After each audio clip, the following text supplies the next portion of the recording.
ॐ अज्ञानतिमिरान्धस्य ज्ञानञ्जनशलाकया चक्षुरुन्मिलितं येन तस्मै श्रीगुरुवे नमः। ॐ नमो भगवते वासुदेवाय। ॐ नमो भगवते वासुदेवाय। ॐ नमो भगवते वासुदेवाय।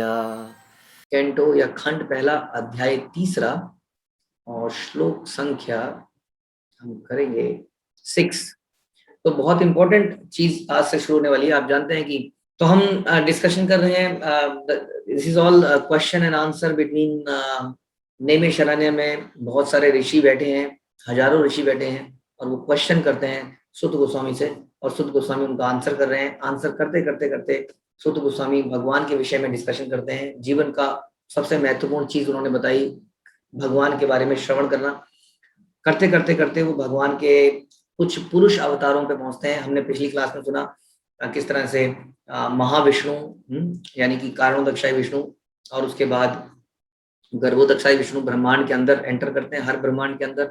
उसके बाद वो ब्रह्मा विष्णु महेश का क्रिएशन करते हैं, जो कि संसार को फर्दर क्रिएट करते हैं, मेंटेन करते हैं और डिस्ट्रक्शन करते हैं। और ये जो विष्णु है ये क्षीरोदक्षाई विष्णु कहलाते हैं। इस प्रकार से हमने सुना कि भगवान ऐसे अपना विस्तार करते हैं।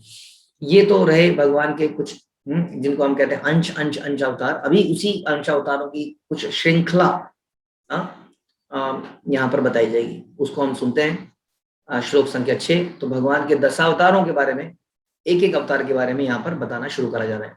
ठीक है, श्लोक संख्या 6। स एव प्रथमं देवः कौमारं सर्गमाश्रितः चचार दुश्चरं ब्रह्म ब्रह्मचर्यमखंडितम्।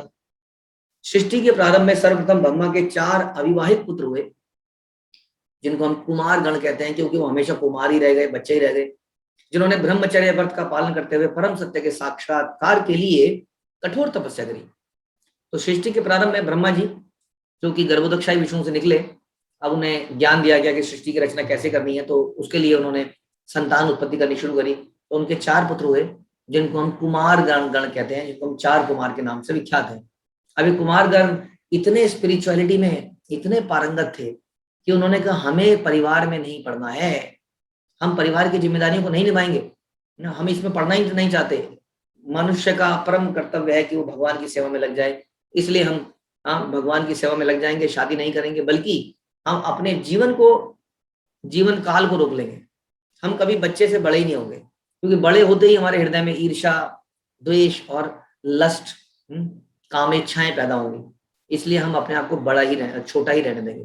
तो अपने यौगिक शक्तियों से 4 कुमार आज तक बच्चे ही हैं, नंगे घूमते हैं, उनके अंदर काम इच्छा की कोई रंच मात्र नहीं है, क्योंकि बच्चे ही हैं। ऐसा उन्होंने अपनी यौगिक पावर से किया। तो ये जो बच्चे हैं कोई साधारण बच्चे नहीं थे, ये भगवान के शक्त्यावेश अवतार है। शक्ति का आवेश, investing the power in some living entity. जब कृष्णा किसी लिविंग एंटिटी के अंदर शक्ति को आवेश करते हैं, इन्वेस्ट करते हैं, तो व्यक्ति साधारण व्यक्ति नहीं रहता, उसको हम भगवान का अवतार मानते हैं, शक्त्यावेश अवतार।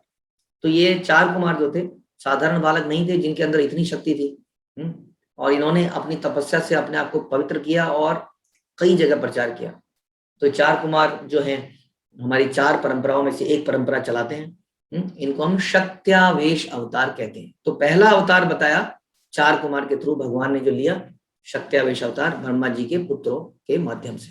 ठीक है, अगला अवतार द्वितीयं तु भवायास्य रसातल गताम महिम उद्धरिष्यन् पादत्त यज्ञेशा शौकरम वपु।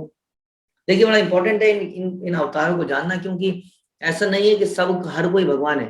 इसलिए धीरे धीरे हमें जानना पड़ेगा कि भगवान के अवतार हम किनको कहते हैं और भगवान के सर्वेंट्स किनको कहते हैं। जीव आत्माएं, देवी देवताएं, हम जैसे जीवात्माएं, गंधर्व, ये सारे लोग क्या है? ये सारे लोग भगवान के दास हैं, जो भगवान की बताई गई अलग अलग चीजों को संभाल रहे हैं। तो यहाँ पर हम डिस्कस कर रहे हैं यहाँ पर हम डिस्कस कर रहे हैं भगवान के कुछ अवतारों के बारे में। तो दूसरा अवतार बताया जा रहा है कि समस्त यज्ञों के परम भोक्ता ने सूकर का अवतार लिया।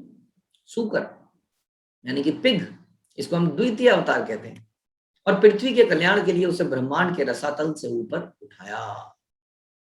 तो भगवान ने सूअर का अवतार लिया, और जब हम इसको पढ़ेंगे आगे भागवतम में, तो ऐसा सुनाई देगा कि ये इतना सुंदर था। जनरली हम सूअर को देखते ही हमें सुनता है नाली में पड़ा हुआ गंदा सा जीव, लेकिन इसके सुनहरे बाल थे, और ये बड़े सुंदर इनका शरीर था, देखते ही रह गए थे सब इनको। इन्होंने हिरण्याक्ष से युद्ध किया और पृथ्वी को रसातल से ऊपर उठाया, रसातल से ऊपर उठाया, क्योंकि हिरण्याक्ष ने उसको छुपा दिया था वहां पर।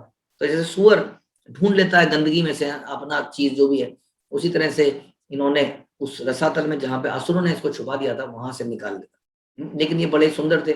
ईश्वर का कोई भी रूप जो है अवतार प्रकृति के अंदर नहीं आता। जैसा हमने पहले बताया था कि jailer is not suppose to be following the rules of jail.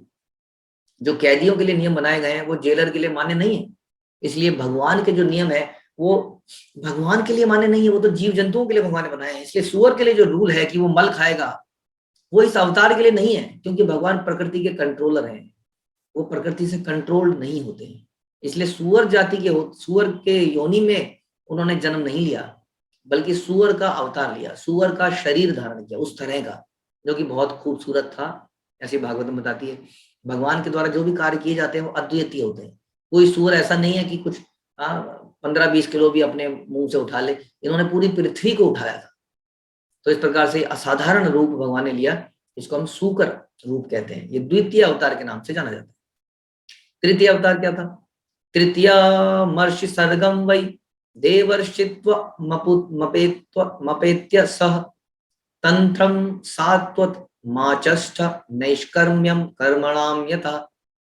ऋषियों के सर्ग में भगवान ने देवऋषि नारद के रूप में, जो देवताओं में महर्षि हैं, तीसरा शक्त्यावेश अवतार ग्रहण किया। तो नारद जी कौन है? नारद जी भगवान के शक्त्यावेश अवतार है, अनदर पर्सन, लिविंग एंटिटी।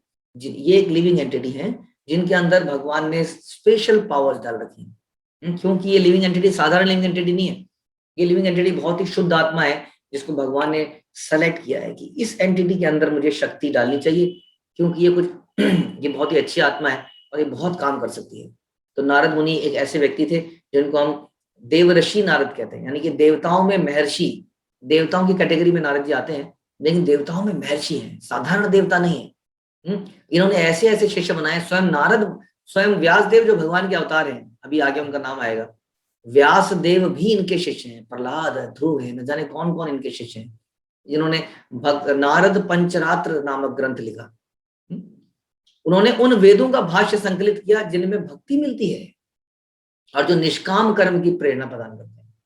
तो खास तौर पे नारद पंचरात्र में नारद मुनि ने निष्काम कर्म को समाप्त करने के लिए बोला। संसार के अंदर अधिकतर लोग क्या कर रहे हैं? सकाम कर्म कर रहे हैं, क्योंकि वो they want to do and enjoy. बहुत सारे लोग ऐसे हैं जो श्रम द्वारा जीवन का आनंद भोगना चाहते हैं, इसलिए वर्कहॉलिक बहुत ज्यादा लोग हो गए। देर से उठा लो, देर तक बिठा लो, नो प्रॉब्लम। उसके बाद सैटरडे संडे में जम के खाएंगे, पिएंगे, मजे करेंगे। नहीं तो रात को भी। मैं विदेश में जब कई बार गया तो मैंने वहां पे एक ट्रेंड देखा कि पूरे दिन आदमी, जैसे अभी इंडिया में हम देखते हैं कि चाय में बैठे हैं तो चाय पीने के लिए आधा घंटा चला गया, चले यार सिगरेट पी के आते हैं, आधा घंटा सिगरेट पी चला, मतलब पूरे दिन में आधा दिन तो लोग इधर उधर घूमने में निकाल देते हैं। लेकिन जब मैं विदेश गया मैंने देखा पूरे दिन हिलते नहीं हो, कर्मठ एकदम से। और जैसी 5 बजे छुट्टी होती है, 5:30 बजे बाहर बियर बार्स में लाइन लगी होती है, सारे लोग बियर पी रहे खड़े हो गए। तो जनरली जो है संसार में ऐसे लोग हो गए हैं जो बहुत कठिन श्रम करते हैं, उसके बाद आनंद भोगना चाहते हैं, रजोगुण से प्रभावित है। ये संसार समस्त जीव योनियों के सकाम कर्मियों से परिपूरित है, और ऐसे लोग यहाँ पे अनंत हैं जो इस संसार को भोगना चाहते हैं कठिन श्रम के द्वारा। सभी प्रकार की आर्थिक विकास योजनाएं भी इन्हीं कर्मों में सम्मिलित हैं। जितना भी हम लोग आजकल की डेट में औद्योगिकरण करते हैं, विकास की योजनाएं बनाते हैं, देखिए हर साल कुछ ना कुछ बजट निकलता है, कुछ योजनाएं निकलती हैं, लेकिन उसमें कहीं भी ये जिक्र नहीं है कि आध्यात्मिकता को कैसे बढ़ाया जाए, ये चरित्र का निर्माण कैसे किया जाए। चरित्र का निर्माण केवल कुछ पुस्तकों से नहीं होगा, कुछ स्पिरिचुअल प्रैक्टिसेस भी लानी पड़ेगी। हाँ, खाली पढ़ने से केवल आदमी को ज्ञान ज्यादा हो जाता है, बल्कि और अहंकार भी बढ़ जाता है। अभी हमारे चरित्र के निर्माण के नाम पे कुछ किताबों में कुछ मॉरल स्टोरीज डाल दी जाएंगी, हाँ दैट्स इट। उसकी कोई प्रैक्टिस कराने वाला नहीं है स्पिरिचुअलिटी की। किताबें तो हैं, ठीक है, रामायण भी पढ़ाई जाएगी, भागवतम भी, अगर भागवतम तो नहीं पढ़ाते क्या, कहीं पर महाभारत भी पढ़ाई जाएगी, लेकिन स्पिरिचुअलिटी की प्रैक्टिस के बारे में कुछ नहीं होगा। तो उसकी वजह से एक शुष्क ज्ञान, एक ड्राई मेंटल स्पेकुलेशन होती है, जिससे अहंकार पैदा होता है। तो इस तरह की बहुत सारी योजनाएं बनाई जा रही हैं। ये सब क्या है? कठिन श्रम करो और एंजॉय करो। किंतु प्राकृतिक नियम यह है कि हर क्रिया का कुछ प्रतिक्रिया है। जो भी आप करेंगे उसके बदले में या तो अच्छा मिलेगा या बुरा मिलेगा। हाँ, आप कहेंगे तो क्या प्रॉब्लम है कि यदि अच्छा मिलेगा तो, हाँ, प्रॉब्लम यह है कि उस अच्छे को खाने के लिए आपको जिंदा रहना पड़ेगा ना, हाँ, भोगना पड़ेगा, बार बार आना पड़ेगा। आप सोचिए इस समय पे जो करोड़पति है, हाँ, वो करोड़पति भी इस वक्त परेशान है, घबराया हुआ है। बल्कि करोड़पतियों के से ज्यादा प्रॉब्लम है। आप देखेंगे जितने भी इस कोरोना में गरीब लोग कम मर रहे हैं, क्योंकि वो लोग ऑलरेडी गंदगी में रहते हैं, उनके शरीर ने ऑलरेडी, हाँ, जीवाणुओं से लड़ने की शक्ति पैदा कर रखी है, अब इम्यून सिस्टम बना रखा है। लेकिन जितने भी सोफिस्टिकेटेड लोग हैं वो ज्यादा मर रहे हैं, क्योंकि उनका इम्यून सिस्टम खत्म हो गया है। तो इसलिए इस संसार में माना आपने बहुत अच्छे अच्छे कर्म किए और आप एक करोड़पति यहाँ पैदा हुए, लेकिन कितनी बड़ी समस्या में हम फंसे हुए हैं। मेडिकल साइंस के पास कोई आंसर नहीं है कि क्या करा जाए। वो कह रहे हैं कुछ मत करो, बंद कर दो, सब बंद करो, घर में बैठो। तो इसलिए कह रहे हैं आपको कि आपने बहुत मेहनत की, बहुत अच्छे कर्म इकट्ठे किए, आपने कुछ पुण्य कर लिए, दान कर लिए, लेकिन फिर भी संसार में अगर आना पड़ गया तो दुखालय में शाश्वतम। चाहे पैसा है, चाहे नहीं है, चाहे नाम है, शौहरत है, यहाँ पर दुख के अलावा कुछ नहीं मिलेगा, जो कि very relevant in now now current scenario. समझ में आना चाहिए आपको। तो यहाँ पर नारद जी ने इसको बहिष्कार करने के लिए नारद पंचरात्र और ऐसे ग्रंथ लिखे जो केवल शुद्ध भक्ति के बारे में बताते हैं और निष्काम कर्म की प्रेरणा देते हैं कि किसके लिए कर्म कीजिए, कृष्ण की प्रसन्नता के लिए कर्म कीजिए, ना कि अपने लिए। अपने लिए, अपने इंद्रिय तृप्ति के लिए चीजों का संकलन नहीं करना है। तो इस तरह से नारद जी जो है कौन से अवतार हुए, तीसरा अवतार कहलाए शक्त्यावेश अवतार। एक स्पेशल पावर दी गई इनको भी, जो कि पूरे ब्रह्मांड में कहीं पर भी ट्रेवल कर सकते हैं नारद मुनि। इनके पास स्पेशल पावर है, किसी भी जगह वैकुंठ में भी बेरोक टोक जा सकते हैं। हमने बृहद भागवत में सुना किस प्रकार नारद मुनि वैकुंठ चले गए, फिर उसके बाद द्वारका चले गए, फिर गोलोक चले गए। ही कैन गो एनीवेयर, इतनी पावर उनके पास है। लेकिन उस पावर का यूज ये क्या करते हैं, हमेशा अपनी वीणा में ना भगवान का नाम जपते रहते हैं। हम अक्सर यही सुनते हैं, जितने महाबाहु हैं, हनुमान जी हैं, शिव जी हैं, सारे के सारे लोग भगवान का नाम जप रहे हैं, लेकिन फिर भी हमें संसार से बहुत कुछ अपेक्षाएं हैं। तो चौथा अवतार के बारे में सुनते हैं। तुर्ये धर्म कला सग्रे नर नारायणा वृषि भूत्वात मोपशमोपेत मकरोत दुश्चरम तपः। चौथे अवतार में भगवान राजा धर्म की पत्नी के जुड़वा पुत्र हुए। राजा धर्म की पत्नी, उसके जुड़वा पुत्र, जिनका नाम था नर तथा नारायण, जो कि बद्री का आश्रम में रहे, यानी कि बद्रीनाथ, जो आज की डेट में बद्रीनाथ के नाम से फेमस है। शास्त्रों में इसका नाम बद्री का आश्रम के नाम से आप सुनेंगे। तो बद्री का आश्रम में नर तथा नारायण वहीं पर आए और उन्होंने बड़ी अद्भुत लीलाएं करी। जिन उर्वशी के बारे में हम सुन रहे थे, पुरुरवा ऋषि, जो पुरुरवा उर्वशी के चक्कर में फंस गए, श्रीमद् भागवत में हम सुनते हैं, वो उर्वशी नर नारायण ने पैदा करी। जब इंद्र ने नर नारायण की तपस्या से घबरा गए, तो नर नारायण ने क्या किया, भगवान शास्त्रों में बोलते हैं कि तपो दिव्यम, ऋषभ देव, हम सुनेंगे श्रीमद् भागवत में आगे कि ऋषभ देव अपने बच्चों को बताते हैं कि बेटा अगर आपको जीवन सफल करना है तो तपो दिव्यम, दिव्य तपस्या करो, कृष्ण की प्रसन्नता के लिए तपस्या करो। तपस्या कई प्रकार की हो सकती है, वो सारी तपस्या करो, इंद्रिय तृप्ति से दूर रहो। अब कैसे तपस्या करें, क्या ये है ना, तो नर नारायण ने स्वयं अपने एग्जाम्पल से ये तपस्या करके दिखाई। कहते हैं कि आज भी वो बद्रीनाथ में ना आम जनता की आंखों से दूर, वहीं पर व्यासदेव भी आज भी विराजमान है, वहीं पर नर नारायण भी तपस्या में लगे हैं। तो एक बार इनकी तपस्या से घबराकर इंद्र ने अप्सराएं भेजी, इनको बहकाने के लिए। अब देखिए भगवान, जैसे मैंने बोला था कि माया के अंदर तो भगवान कभी आ ही नहीं सकते, क्योंकि तो माया के स्वामी है। तो उन्होंने हंसते हुए नर नारायण ने, भगवान ने अपने शरीर से अप्सरा पैदा करी, उर्वशी, और उनका लो मेरी तरफ से तुम ये अप्सराएं लो, ये लो उर्वशी। तो इस प्रकार से, और इंद्र उसको देख के हैरान रह गए, ऐसी सुंदरी तो उसके पास भी नहीं थी। तो इस प्रकार से हम देखते हैं भगवान प्रकृति के अंदर कभी भी नहीं होते। तो ये बहुत बड़ा भ्रम है जो व्यक्ति सोचते हैं कि भगवान द्वापर में पैदा हुए थे, वो तो एक राजकुमार हैं, कृष्ण जो हैं वो तो मनुष्य हैं। ये सब मूर्खों की बात है। तो यहाँ पर हमने देखा कि जो नर नारायण है, इनको हम चौथे अवतार के रूप में जानते हैं, जो कि बद्री का आश्रम में रहे और उन्होंने आदर्श जीवन छोड़ा। उन्होंने सिखाया हमें कैसे तपस्या करनी चाहिए। अब भगवान स्वयं संसार में आके उन्हें तपस्या करनी सिखाई। तो हमारे लिए तपस्या है सवेरे जल्दी उठना, रात को जल्दी सोना, रात को कम आहार लेना या जल्दी अर्ली टाइम पे खाना खाना, और ऐसे बहुत सारी नियमित रूप से जप करना, स्नान करना, ये सब तपस्या है। कलयुग में तो ये तपस्या है, जो एक समय में जीवन शैली थी, आज की डेट में वो तपस्या है।